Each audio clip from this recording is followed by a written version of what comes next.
बात करीब हफ्ते भर पहले की है।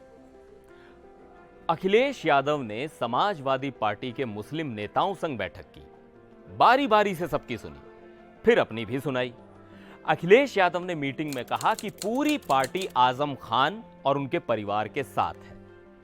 अब यह तो एक पक्ष हुआ, लेकिन एक पार्टी जो खुद को मुस्लिमों का हितैषी बताती है, क्या वो अपने ही सीनियर लीडर को मुसीबत में अकेला छोड़ सकती है? यही सवाल उठा जब आजम खान की बीवी तंजीम फातिमा ने कहा कि अब हमें किसी से कोई उम्मीद नहीं, बस अल्लाह से है। चौंक गए ना?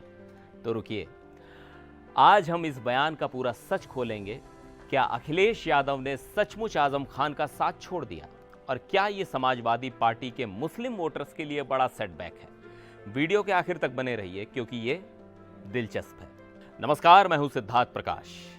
आज हम बात करेंगे एक ऐसे नेता की जो कभी समाजवादी पार्टी का बड़ा मुस्लिम चेहरा थे, आजम खान, और उनकी बीवी तंजीम फातिमा के उस बयान की जिसने यूपी की सियासत में भूचाल ला दिया।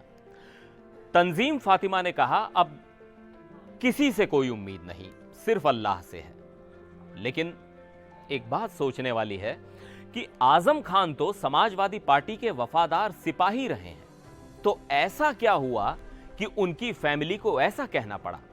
चलिए एक एक करके सारी बातें खोलते हैं। देखिए, हमें किसी से कोई उम्मीद नहीं है। कोई उम्मीद नहीं है? सपा से आपको कोई उम्मीद नहीं है? मतलब किसी से भी नहीं उम्मीद है। उम्मीद है तो सिर्फ अल्लाह से। पहले यह समझ लीजिए कि आजम खान और समाजवादी पार्टी का रिश्ता कितना पुराना और गहरा था।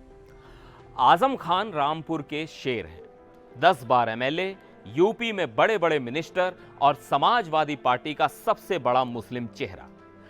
रामपुर में समाजवादी पार्टी का झंडा हमेशा बुलंद रखा, लेकिन 2019 के बाद से उनकी जिंदगी किसी थ्रिलर फिल्म जैसी हो गई। 2017 में बीजेपी की सरकार आई और आजम खान पर 100 से ज्यादा मुकदमे ठोक दिए गए, फर्जी बर्थ सर्टिफिकेट से लेकर शत्रु संपत्ति तक। आजम खान अक्टूबर 2023 से सीतापुर जेल में बंद है। उनकी बीवी तंजीम फातिमा और बेटा अब्दुल्ला आजम भी जेल में थे, लेकिन 2024 में उन्हें बेल मिल गई। मगर आजम अभी भी जेल में है और उनकी तबीयत भी खराब हो रही है। तंजीम फातिमा ने जब यह बात कही तो उनका दर्द साफ दिखा। एक ऐसा नेता जो समाजवादी पार्टी के लिए जान छिड़कता था, वो आज अकेला क्यों है? तो सवाल यह है, क्या अखिलेश यादव ने सच में आजम खान को अकेला छोड़ दिया, या यह कोई सियासी चाल है? 26 जून 2025 को तंजीम फातिमा अपने बेटे अदीब आजम के साथ सीतापुर जेल में आजम खान से मिलने गई थी। यह मुलाकात करीब 1.5 घंटे चली। बाहर निकलते ही तंजीम फातिमा ने मीडिया से बात की और कहा कि आजम जी की तबीयत खराब है, उनका इलाज जरूरी है। एक वक्त था जब उनके पास नेताओं की भीड़ लगती थी, लेकिन अब कोई साथ नहीं देता। हम अब सिर्फ अल्लाह से उम्मीद रखते हैं, किसी और से नहीं। यह कोई छोटा मोटा बयान नहीं था, यह समाजवादी पार्टी के लिए बड़ा झटका था, क्योंकि आजम खान तो पार्टी के सच्चे सिपाही रहे हैं। तंजीम फातिमा के बयान से लगता है कि समाजवादी पार्टी से उन्हें कोई उम्मीद नहीं है। उन्हें लगता है कि समाजवादी पार्टी ने उन्हें अकेला छोड़ दिया। लेकिन ऐसा क्यों? आखिर क्या वजह है कि एक सीनियर नेता की फैमिली को ऐसा लगने लगा? चलिए कुछ रीजंस देखते हैं। अब बात करते हैं अखिलेश यादव की। जब से आजम खान जेल में है, तब से यह चर्चा गर्म है कि अखिलेश ने उनका साथ छोड़ दिया। चलिए कुछ फैक्ट्स चेक करते हैं। पहली बात, फरवरी 2020 से मई 2022 तक जब आजम खान जेल में थे, अखिलेश एक बार भी उनसे मिलने नहीं गए। यह बात आजम के फैंस को बहुत बुरी लगी। मई 2022 में जब आजम को बेल मिली, तब अखिलेश ने ट्वीट करके उनका स्वागत तो किया, लेकिन 2024 में जब तंजीम और अब्दुल्ला जेल से छूटे, तब समाजवादी पार्टी की तरफ से कोई बड़ा रिएक्शन नहीं आया। दूसरी बात, मार्च 2024 में लोकसभा इलेक्शन से पहले अखिलेश एक बार सीतापुर जेल गए थे आजम खान से मिलने, लेकिन यह मुलाकात क्यों? क्योंकि आजम रामपुर और मुरादाबाद सीट पर अपने पसंद के कैंडिडेट्स चाहते थे। यह मुलाकात सियासी थी, पर्सनल सपोर्ट का सिग्नल नहीं। और जब 2025 में अब्दुल्ला जेल से छूटे, तब भी अखिलेश की तरफ से कोई खास गर्मजोशी नहीं दिखी। अब यह भी देखिए, समाजवादी पार्टी के बैनर्स और पोस्टर से आजम खान की तस्वीरें धीरे धीरे गायब हो रही हैं। एक वक्त था जब आजम समाजवादी पार्टी का स्टार फेस थे, लेकिन अब उनका नाम कम सुनाई देता है। ये सब देखकर तंजीम फातिमा को क्यों ना लगे कि समाजवादी पार्टी ने उनका साथ छोड़ दिया। और ये बात मुस्लिम वोटर्स के लिए भी बड़ा सवाल उठाती है। क्या समाजवादी पार्टी अब मुस्लिम लीडरशिप को साइडलाइन कर रही है? आजम खान के सपोर्टर्स का यह भी कहना है कि समाजवादी पार्टी मुस्लिम वोटर्स को सीरियसली नहीं ले रही। चलिए कुछ फैक्ट्स देखते हैं। दिसंबर 2024 में आजम खान ने जेल से एक चिट्ठी लिखी, जिसमें उन्होंने इंडिया गठबंधन और समाजवादी पार्टी पर इल्जाम लगाया कि वो रामपुर में मुस्लिम लीडरशिप को खत्म करने के लिए चुप है। उन्होंने कहा कि समाजवादी पार्टी को संसद में रामपुर के जुल्म का मुद्दा उतनी ही शिद्दत से उठाना चाहिए जितना संभल का। यह चिट्ठी समाजवादी पार्टी के जिला अध्यक्ष अजय सागर के लेटर हेड पर रिलीज हुई और इससे अखिलेश असहज हो गए। लेकिन क्या अखिलेश ने खुद कोई मुस्लिम विरोधी बयान दिया? अब डायरेक्ट तो नहीं, लेकिन कुछ घटनाओं से धारणा बनी है। मिसाल के तौर पर जब रामपुर से समाजवादी पार्टी के नए एमपी मोहिबुल्ला नदवी ने कहा कि लोग जेल सुधरने के लिए जाते हैं, यह आजम खान के खिलाफ एक तंज था। तंजीम फातिमा ने इसका जवाब दिया और कहा कि नदवी को ऐसा नहीं बोलना चाहिए था।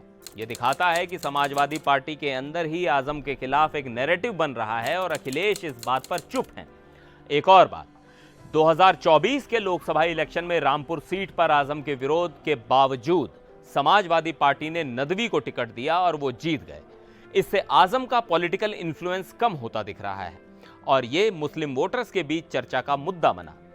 क्या ये सिग्नल है कि समाजवादी पार्टी अब नए मुस्लिम चेहरों को प्रमोट करना चाहती है और आजम खान जैसे पुराने लीडर्स को साइड कर रही है? अब सवाल यह है कि तंजीम ने क्यों कहा कि अब सिर्फ अल्लाह से उम्मीद है। यह बयान उनके दिल के दर्द को दिखाता है। आजम खान 18 महीनों से जेल में हैं, उनकी तबीयत खराब है और समाजवादी पार्टी की तरफ से कोई ठोस सपोर्ट नहीं दिख रहा। तंजीम ने यह भी कहा है कि एक वक्त था जब आजम के पास नेताओं की लाइन लगती थी, लेकिन अब कोई साथ नहीं।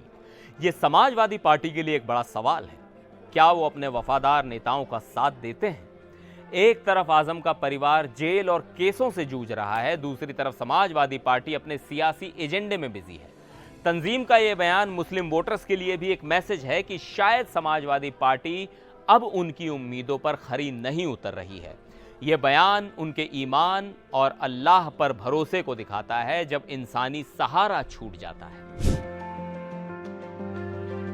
अब बात करते हैं कि आगे क्या होगा। क्या आजम खान समाजवादी पार्टी छोड़ देंगे? यह सवाल बार बार उठ रहा है। मार्च 2025 में खबर आई कि आजम खान शायद बीजेपी के साथ डील कर रहे हैं, लेकिन यह सिर्फ अफवाह थी। आजम के मीडिया इंचार्ज फसाहत अली खान ने भी कहा था कि अखिलेश शायद नहीं चाहते कि आजम जेल से बाहर आए, लेकिन आजम ने अभी तक समाजवादी पार्टी छोड़ने का कोई साफ सिग्नल नहीं दिया। दूसरी तरफ समाजवादी पार्टी के लिए एक चैलेंज है। अगर वो आजम जैसे सीनियर मुस्लिम लीडर को इग्नोर करेंगे तो मुस्लिम वोटर्स का भरोसा कैसे जीतेंगे? 2024 के इलेक्शंस में समाजवादी पार्टी ने मुस्लिम बाहुल्य सीट्स जीती, लेकिन आजम के बिना उनका इन्फ्लुएंस कमजोर हो सकता है। और तंजीम का बयान दिखाता है कि मुस्लिम कम्युनिटी के दिल में समाजवादी पार्टी से एक शिकवा है। तो ये कहानी अभी खत्म नहीं हुई।